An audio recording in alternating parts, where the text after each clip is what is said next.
ladies and gentlemen. Welcome to the MTG DeaLS August 26th Magic the Gathering Legacy Tournament. We're here joining everyone in the quarterfinal round for a match between Rabin and Brandon Dieckhoff, who are playing, respectively, Rug Tempo and Hive Mind. Our initial apologies to Brandon. It could be any combination of Dieckhoff, whichever one it is, we give you that. We will continue to refer to you through this broadcast as Brandon. Brandon and Gabe. So you folks will see Brandon there with the sleeves that say on the back, "Better lucky than good," and you have Gabe. An admirable sentiment. You have Gabe there with the rather plain white-bordered sleeves. And we see our players shuffling up here for game one.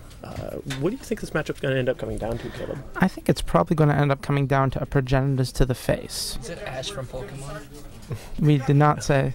That is not, in fact, Ash from Pokemon, but I do believe he shares a desire to be the very best like no one ever was. You've got to give him some credit for rocking the old-school Angels cap with the halo still over the top. I think that's vintage 1996. Yeah, you know, I remember Angels in the outfield. We may see the crowd standing up and waving their arms at some point. Cannot guarantee that that will happen, but Yep. So it appears the players are finished shuffling up here, have cut. We do not yet have information as to who will be on the player on the draw, but I guess we'll find out as the game goes along. Yes, I think we said that the person with the best standings coming out of the Swiss. I don't believe that's actually the case. They determined that it will be determined by die roll as it wasn't announced before the start of the tournament. Well, you know, in Vintage they call that the early game, so yes. In Legacy it's a little more forgiving. So here we are, players agreeing upon a high roll with a roll 10 the hard way. And 3. I'm going to guess, and it seems a reasonable guess, that Brandon's going to end up on the play here.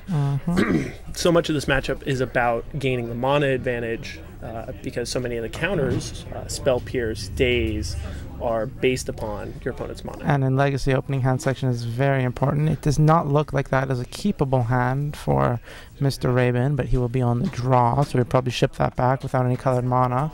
Yep. Meanwhile, Brandon, it appears we have a Brainstorm, Show and Tell, Pact of Negation, and a Grim Monolith. Grim Monolith and 3 additional lands. That, I'm going to guess for Brandon, is a keeper, and it appears he has capped. Yes. So how do you feel about Brandon's opening hand there? I think Brandon's opening hand is going to be fine. He's not under a ton of pressure from the rug deck. He's going to want to sculpt quickly with that Brainstorm. Probably in his main phase if Gabe taps down for an early Mongoose or Delver, and try and find a win condition as soon as possible to go with his Show and Tell. Critical turn in this matchup usually ends up being turn 5 through 7. Somewhere in there, Brandon's going to attempt to resolve either a Show and Tell or a Hive Mind, which he will then use to combo in either with his Pacts or with the 3 Progenitors that are in his deck.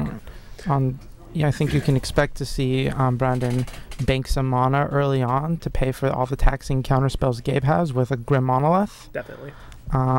And one of the advantages of Hive Mind versus other Show and Tell decks is its ability to easily, relatively speaking, hardcast its win condition. It's important to remember, and this may end up coming up further along, that in this matchup, Gabe doesn't necessarily need to use all of his conditional counters against Brandon's Show and Tells or his Hive Minds. He can use those. Oh, it looks like the game already started with a Volcanic and a Pass, followed by a Delver. I believe that is an Altered Delver. And I believe you're correct. Yes. And so it looks like here we just watch both players progressing their mana. Land pass. So did you draw anything interesting off of that? No, I think he might just end up sitting around. And the Delver reveals a Scalding Tarn. He's going to think about whether he wants to Thought Scour that away. And it looks like he will actually do a Thought Scour to mill himself, hopefully hitting a non-land. And it looks like he did. Appeared that he hit a Wasteland, which is not bad here, and a Daze, or is that Pierce? I guess we'll see. That's a Chain Lightning. Ooh. Oh, looks like somebody is going to be off to the races. Dr. Tings for 1. So the Wasteland coming down on the Volk will almost certainly precipitate a Brainstorm. Brandon needs to progress his mana and defend himself against getting a mana flood or a so mana there Surreal. comes the Brainstorm. And there's a Pact. There's another Pact. And A polluted Delta. So he's in good shape to go for one of his win conditions as soon as he finds one. That is not going to be a huge, the easy task. I don't see any other cantrips in his hand, so he's really playing off of whatever he shuffles away here. It's okay for him to play off the top with this setup because he's going to be looking for mana. He needs to first secure his mana, and it seems as though he has his mana base reasonably well secured. So now he's going to use the Ancient Tomb probably to cast the Grim Monolith, or not. Interesting. I would have just gone for it there, given him the opportunity to play around days and get up to 6 mana very quickly. Well, he's a little afraid that his opponent may have the second Wasteland, and he's also wanting to get both of his fetch lands out of the way before Gabe Looks like he has could come on board. five basic islands. Yes, people are still playing around Stifle. Does he have any Stifles in the deck? I do not believe that Gabe is not playing Stifle. In terms of his non-creature blue package, he has 4 Force of Will, 4 Daze, 3 Spell Pierce, and 1 Spell Snare to go with 4 Brainstorm. So he's going to crack them here. Is he going to go for the Grim Monolith right now? I'm not sure why else you would... I would be surprised to see him go for the Grim Monolith here instead of having laid the Tomb to do so. He might be concerned. There he goes. There's the Monolith. Maybe he's trying to propose a bait, but it looks like, yeah, there comes the Daze. And boom, walked right into it. Hopefully he'll rip a Hive Mind off the top, or he's going to be in a lot of trouble. Yep. There's the Ponder revealed, so the Delver flips into the 3/2 Insect Aberration. And presumably there will be some follow-up into a Ponder, so Gabe can get a hold of a win condition. I think at this point Gabe is looking more for protection than for additional win conditions. He has his clock on board. So with nothing to do here, I think he's going to second phase. Oh, he's going to play Goose. Interesting. Well, he's setting up his clock at this point. He next turn will almost certainly end up with Threshold swinging for 6, which puts Gabe under considerable pressure. Brandon under considerable pressure. It looks like he actually just drew a second show and tell, it appears. Right, so that's not really going to help him. So it could end up being useful in the long run, where where Gabe has to be concerned about each and every show and tell. But this does put Brandon in a bit of a pickle. He doesn't have anything that he really wants to do right now. Yep. It looks like there are 5 cards in the graveyard, but with the Sculling Tarn and the Ponder, that will go to 7. Or did he draw?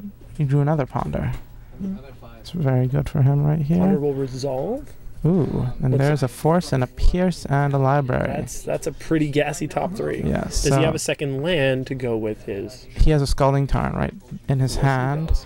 I think probably he will keep mana open for the.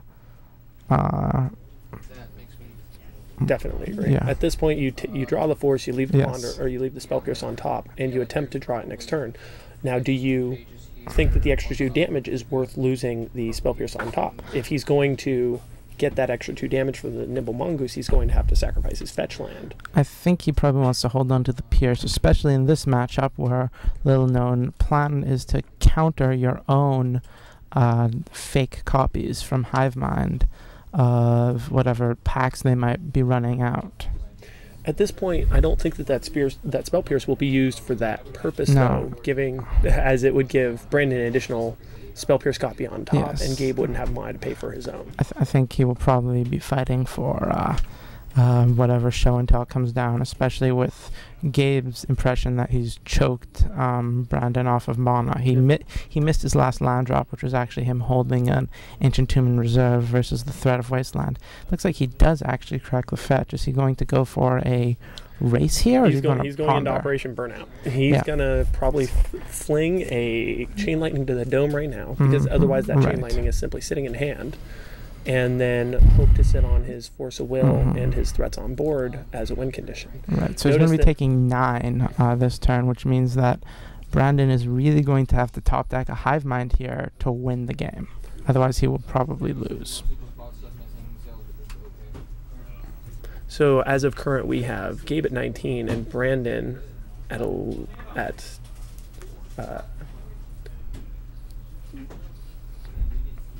we have Brandon at 9 life, I believe. Brandon at 8.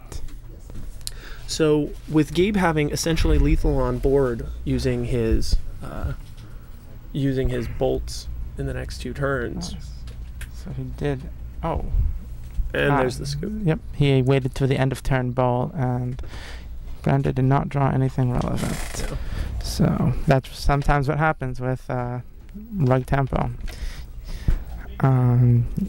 You think, oh, how are these 3-power creatures going to beat me? And then all of a sudden they do.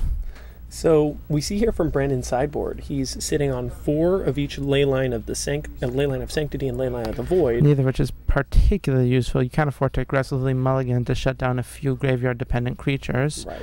But the 3 Flusterstorm and 3 Spell Pierce will almost certainly be coming in. Yes. Another interesting question: what comes out? It looks like Gabe will be boarding out some. All right, let's see. What did he board out right here? He boarded out Intuitions, which are difficult to resolve for protection. It looks like Gabe will be boarding out Spell Snare, which doesn't do practically anything in this matchup, and also some bolts for presumably blasts, which he has 2 of. It looks like Gabe has a total of 3 cards that he's going to want to bring in. 2 Pyroblast and 1 Vendilion Click. There you go. Right there we are looking at 2 Pyroblast and 1 Vendilion Click for 2 Chain Lightning and 1 Spell Snare. Seems reasonable. In this matchup, it's very important to manage your mana well. The Chain Lightnings, in that regard, being forced to tap down for a red during your main phase, just aren't effective. Right, as well as not actually being able to use, typically as Canadian Threshold, well as removal when necessary. Yes. So, how'd you feel about the field today, Caleb? I thought the field was very, very combo-oriented. I know that I felt that there were a lot of decks floating around that did not want to interact at all. I myself played Dredge to the Heartbreak 9th slot. Played a magical 3-3 with Fish, though. Yes. To your comment about the combo being ever present, I think I ended up playing 4 of 6 rounds against combo decks today, winning 3 out of 4. Of the 5 rounds I actually ended up playing, I played against Dredge, and I played against Merfolk. I played against Stoneblade and Stoneblade, but at the same time, at all the tables around me, people were announcing Charbelcher activations. This is fairly typical of the LA metagame for our viewers who aren't local. Los Angeles is notorious for being an incubator, if you will, for combo decks. It's like I always say, Pat, you play Force of Will, or you're playing Lion's Eye Diamond. Which, outside of Maverick, is almost universally true in Southern California. There are those stray Goblins players, but I don't think we had any here today. Yeah, there are a number of Maverick decks in the top 8. I believe Brandon Chang and Jack Colwell are both on what used to be called green-white beats. So, coming out of this matchup, Hive Mind will be fairly well positioned. If it gets there. Canadian Threshold, as usual, will be 45% against the field. Yeah. Well, 50%. Thank you. Shortchanging the man who beat us both in the top 8. Yeah. So it'll be interesting to see coming out of this round who will end up having the better match. And even as things always are in a Magic tournament, it's not about the better match. It's not about the better player. It's about the better hand that game. As my friend Pat likes to say, sometimes you're the dog and sometimes you're the hydrant. And here we are shuffling up for game 2. I would assume Brandon will play first, but we'll see in a moment. And there are those pierces that he boarded in. A show and tell, pack negation, ponder, and a brainstorm. That is quite a spicy hand. That's a gassy hand for Brandon there. He's in good position. Being able to open on that ponder to dictate the rest of his game plan. Gabe with 1 land, a goose, a delver, a force. I think I saw 2 forces there. 2 forces and 2 ponders. And 2 ponders. This is a slobber knocker of a match, Pat. We're looking at 2 top flight hands going against each other. We'll see who can end up drawing out of it and who can better manage their mana. But that 1 land of Gabe is slightly worrisome, but he does have a pair of forces and a pretty good clock. So, and with 2 ponders, and looks like there's a and he didn't open on the ponder, which is really interesting. He opened with the land. I'm not sure that I agree with that play there. Yeah, I think you really need to figure out what you're going to do as soon as possible, especially with, right, you can't open up your underground sea to being possibly wastelanded on turn 1, and, you know, he's... Yeah, I think it's more important to use your mana here to develop your hand. And we see him drawing a Grim Monolith, which could be very helpful in this mana fight. But it would have helped him a lot to know what's on the top of his deck, and he apparently is just going to ship it back. I think this is what we call in Legacy the brainstorm disease, where you're so focused on being able to brainstorm for value, you ignore the thrust of your game plan. And Delver reveals a volcanic island, not allowing it to flip. That'll be fairly helpful for Brandon because it pushes that clock back at least a turn. So... But on the flip side of that coin, we did see Gabe pick up the 2nd land, which will allow him to continue to play threats. Is there one in between the ponder and the scalding tarn? That's a scalding tarn right there? I believe so. So it appears he may have picked up the need the land. 2nd land. So he's going to ponder here. Looking probably to set up the top of his deck for a Delver flip. For a Pyroblast, a Delver flip. Goy, Spell Pierce, the Mongoose. I think what you can do here is keep the Spell Pierce and shuffle the other 2 away and hope to blind flip Delver. Or with the 2nd ponder in hand, he can shuffle away and then try pondering again to allow himself to flip. Right. Now that does leave him open, but with the Spell Pierce, the Force, double force backup in hand, I don't think he needs to be super concerned. Well, on that play, he won't necessarily have double force backup. He'll need to hit another blue card. Off of a ponder, that was correct. So. But it looks like he's just going to take the Goyf into hand, which I don't know if I agree with. Because a Goyf in hand is worth 2 on the top. What I've heard. Well, on the other hand, you would have to tap 2 mana in his main phase versus a combo deck, so... Well, we'll see how it plays out. He is going to leave himself with the flip next turn. There comes the... brainstorm for value, finding show and tell, finding, I think that's a Hive Mind? Is that a Hive Mind? That is a Hive Mind and a Progenitus, so that and double show and tell. So this is going to be very interesting. The problem here for him is he does not actually have enough mana to naturally cast much of what he wants to do. So I think he's going to put back a show and tell. He's going to make it a fight over show and tell, and then Grim Monolith into a Hive Mind. I would expect him this turn to attempt to Grim Monolith. Well, he's probably going to shuffle and draw 1 more card. So if he hits a land, I don't see him casting a show and tell into no mana. The Hive Mind back. He's going to rely on his Progenitus here. That's an interesting choice, given that Delver will fly over.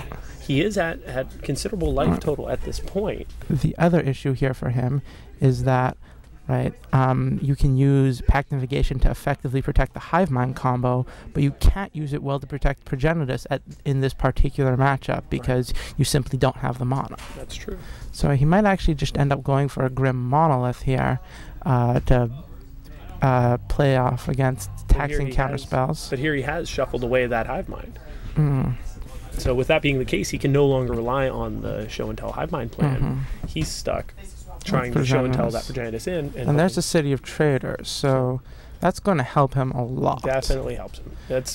That was one of his top 2 cards to draw this turn, because now he has 2 show and tells. I think he can fight over show and tell pretty effectively with Pierce backup, and then follow up next turn with the follow-up show and tell. So there's a show and tell, and this is the problem with not having 2 blue cards in hand, because now that he's drawn the Goyf, which is effectively, a blank right now, that Progenitus is going to come down, and there's going to be some...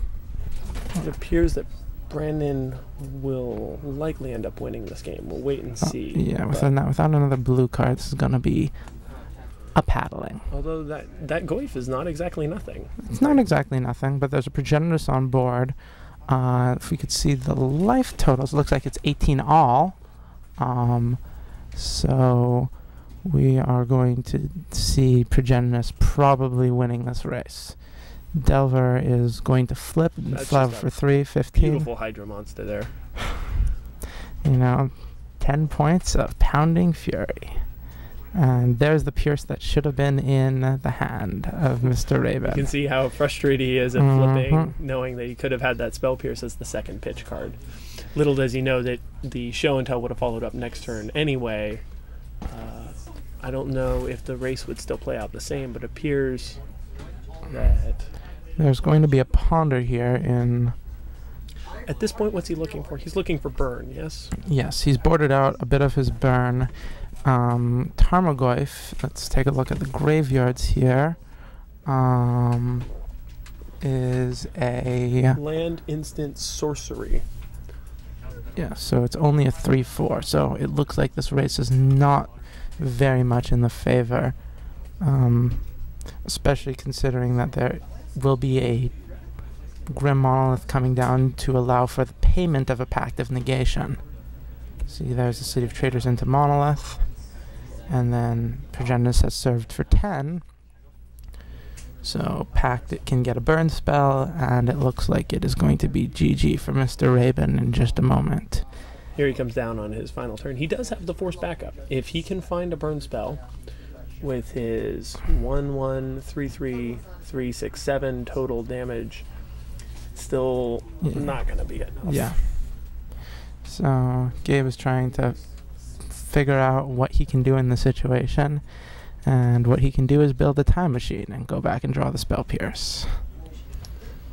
I am fairly certain that even with the Spell Pierce in this situation, Brandon still had the advantage of being able to untap and show and tell again, which is the advantage of the Progenitus line of play. You're not stuck looking for a second combo card, right, or a third combo card in this case. Yes. And it looks like with Gabe is going to Desperation Shuffle, probably looking for Brainstorm into double burn spell, which is the only way that he can think to pull this off. But as it stands, with that Pact of Negation in hand, it's going to be a hot time in the old town tonight. Somebody is getting very well hydrated. I'd like to remind everyone here that tonight's matches are brought to you by our good friendly neighborhood Samuel Adams, America's Craft Beer, and also by MTG DeaLS, the best Magic the Gathering store in the San Gabriel Valley. Please tip your waitresses.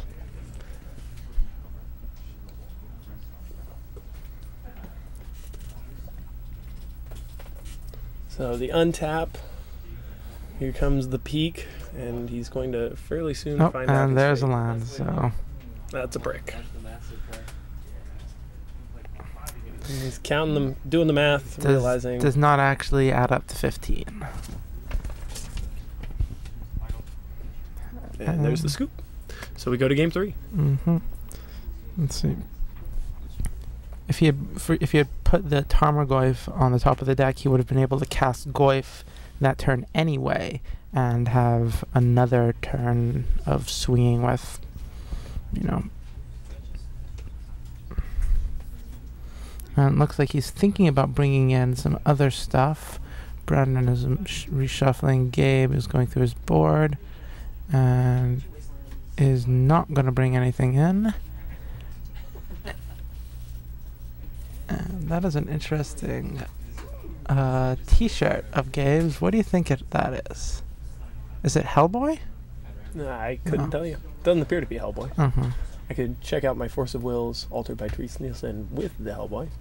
It is Gaia Ultimate Gear, though what exactly that ends up meaning. I would also like to point out the America on Brandon's t-shirt, which I've been looking at all day and thinking of America. I'll let you finish. Yeah. I'll let you guys finish that one at home. I'm trying to keep this a reasonably family-friendly affair.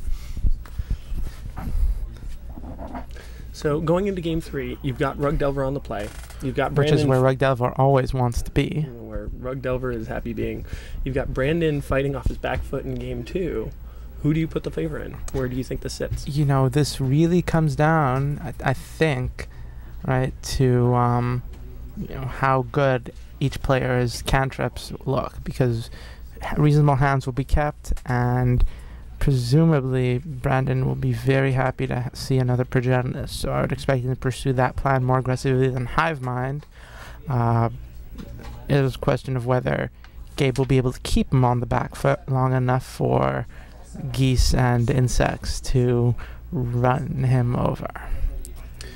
I'd probably put it in favor with Brandon, who has considerably less dead cards in his deck. I would expect Gabe to be the favored player here, simply because the play versus the draw gives him the extra ability to press the tempo. It means that Brandon has to react. Brandon has to cast his spells on a timeline that he's not necessarily comfortable with. Sometimes his hand will get there. Sometimes he will be perfectly on time. And when Show and Tell goes into I win mode, there's really very little you can do to stop it. Yes, there are a number of nut draws here which involve, you know, a turn 2 Show and Tell from Brandon, who I'm sure will be most happy to have a basic island on turn 1 if possible. Yeah.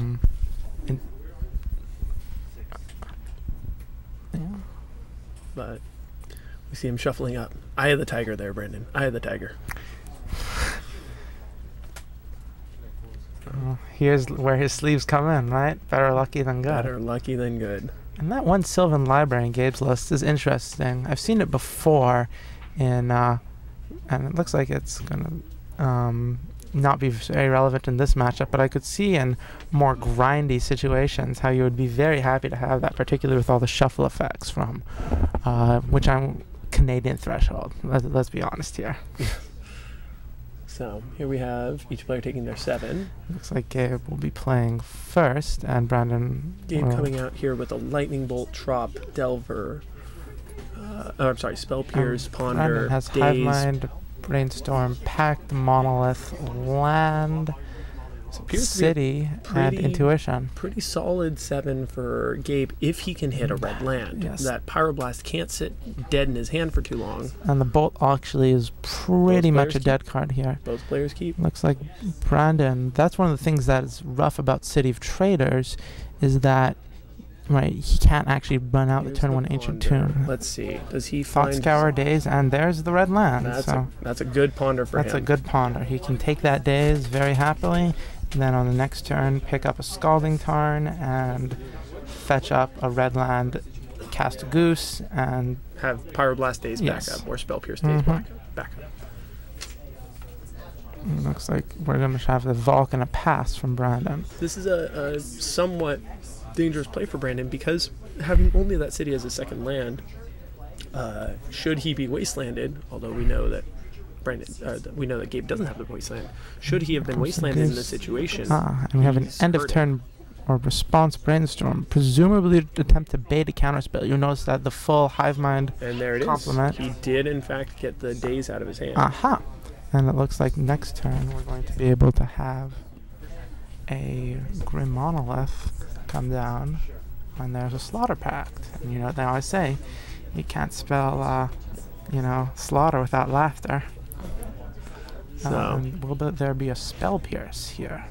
I would. He has that. I think he would definitely has to pierce that. I agree. Otherwise his Pierce will be irrelevant with the Grim Monolith in play. The Grim Monolith leaves him the extra mana to be able to fight through a Spell Pierce. And fetch.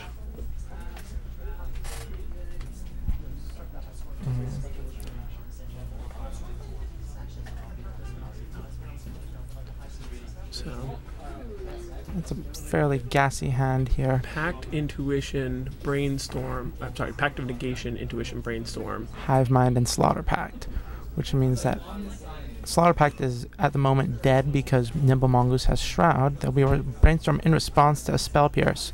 Now, if it were me in that situation, I would have brainstormed in response to the fetch, you know, just in case there's another Daze or something on the horizon. But it looks like Gabe will think about countering, which he really can't here, but obviously Brandon doesn't know that. Oh, there comes the second Daze. Oh, no, that is a second Daze. That is... When did he draw that? Well, here we are. At this point, I would absolutely put the game in Gabe's court. Gabe's right? court.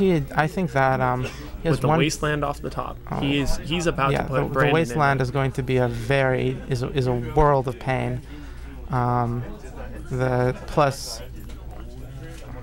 So Gabe is considering: do I leave him the opportunity to show and tell with no threat or protection this coming turn, or do I wasteland, or do I lay down the Valk with my Pyroblast in hand? Between the two, we know from having seen Brandon's hand that should he wasteland here, Brandon is in deep, deep trouble. Oh, but he's going to open up on the Valk. Instead, he goes with the more conservative play of playing the Valk and leaving himself And that is an island. Which Ooh. he's going to hold off on that for just a moment. Because he does want to use that city. You see him float with the city and then play the island, which means he's going to get his intuition off, but he He's doesn't going to find that Pyroblast. Exactly. He's going to find that Pyroblast and doesn't have follow-up mana to be able to make his next play. And where are we on the threshold count at the moment? It looks like Gabe has 5 cards in his graveyard at the moment, which will become 6 next turn, presumably after a waste, and 7 if he blasts the intuition here. I would expect it to be 7 by the end, before his next attack step, So because he's either going to bolt end of turn, or he's going to blast this intuition and then use the wasteland to clear out the volcanic. Brandon is under no pressure with respect to life total, so I thoroughly and expect... there goes the intuition getting Pyroblasted. At this point, I would have to say that Brandon is definitely fighting off his back foot, and it's almost certain to be a losing battle. He has no business in hand. He has very little mana in play. What a Gabe top deck there.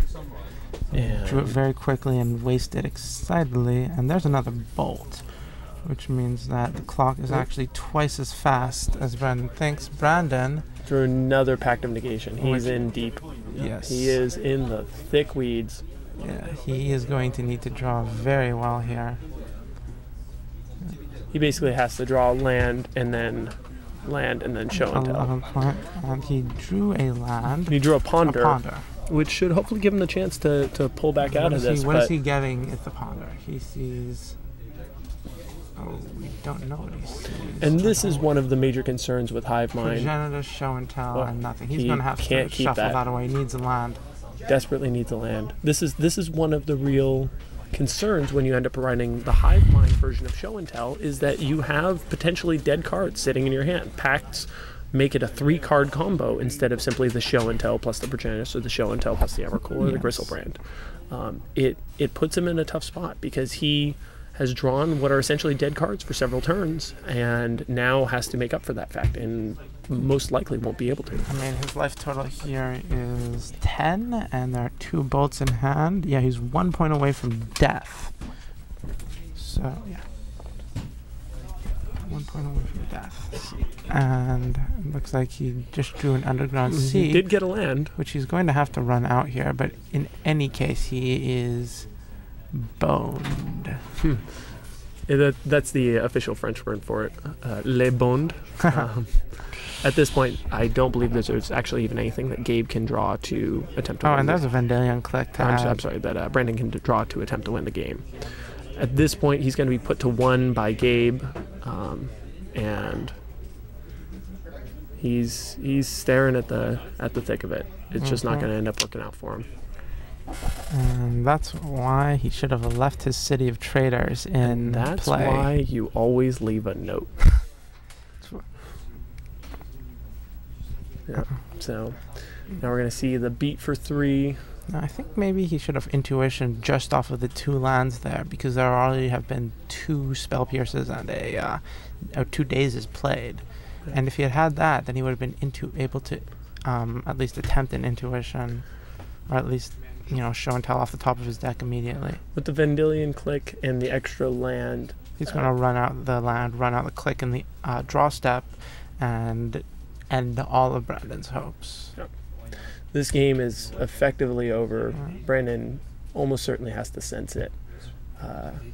But as it sits here, we're going to end up seeing Gabe advance into the... there's a show and tell off the top to add insult to injury. And you get that. Won't actually be able to cast that with 2 lands in play.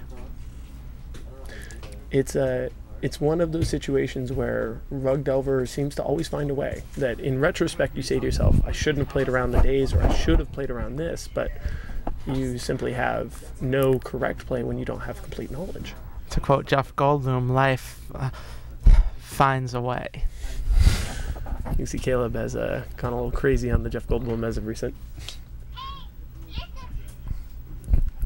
So, and Gabe is very focused on this last trying to play. decide if he can afford to pact it in any way, I guess. But the reality is it's not going to end up mattering. This game is over, and it's just a matter of how soon it's over. And there's the reveal. Almost certainly the show and tell goes on bottom here.